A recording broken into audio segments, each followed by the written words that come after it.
Hi. ஒரு சோம்பேறி Saturday vlog தாங்க இது. காலைல எழுந்தா நல்ல மழை பெஞ்சிருக்கு போல இருக்குது. அப்படியே குளு குளுன்னு இருக்குது கிளைமேட்டு. எனக்கா எழுந்து பிரேக்ஃபாஸ்ட் செய்கிறதுக்கு மனசே இல்லை.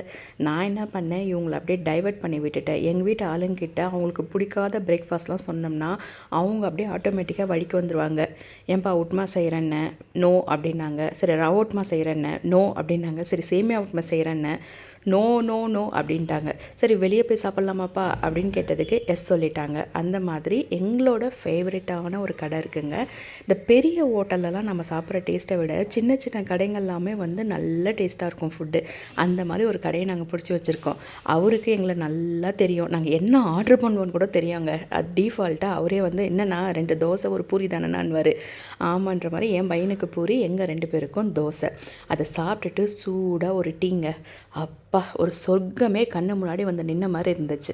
சரின்னு சொல்லிவிட்டு டீயை குடிச்சிட்டு நாங்கள் அப்படியே இந்த பக்கத்தில் சின்ன சின்ன கடைங்களில் வாங்க வேண்டிய ஐட்டம்லாம் வாங்கிட்டு அப்படியே வீட்டுக்கு வந்துட்டோம். என்னென்னா ஒரு லாஸ்ட்டு 1.5 வருஷமாக என்ன ஆச்சு, நாங்கள் எல்லாமே கரடு முரடான பாதையில் தான் நடந்து போனோம். எல்லாமே பண்ணின்னு இருந்தோம். ஒரு 2 நாள் முன்னாடி தான் எங்களோட அந்த கேட்டட் கம்யூனிட்டியில் நல்ல ரோடு போட்டு கொடுத்தாங்க கவர்மெண்ட்டு. அப்பாடான்னு எனக்கு ஆயிடுச்சு. இவர் முன்னே போனாலும் நான் பக்கத்தில் செடி கொடிங்கள்லாம் பார்த்துக்கிட்டே வரது தான் வேலை. ஏதாவது பூ இருக்கா காய் இருக்கான்னு.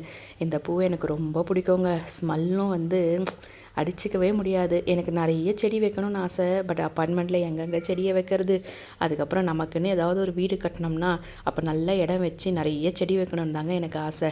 எங்கள் பிள்ளைங்க பாருங்கள், ரோடு போட்டவுடனே அந்த ரோடை வந்து 200% எப்படி யூஸ் பண்ணணும்னு எங்கள் பிள்ளைங்களுக்கு நல்லாவே தெரியுங்க.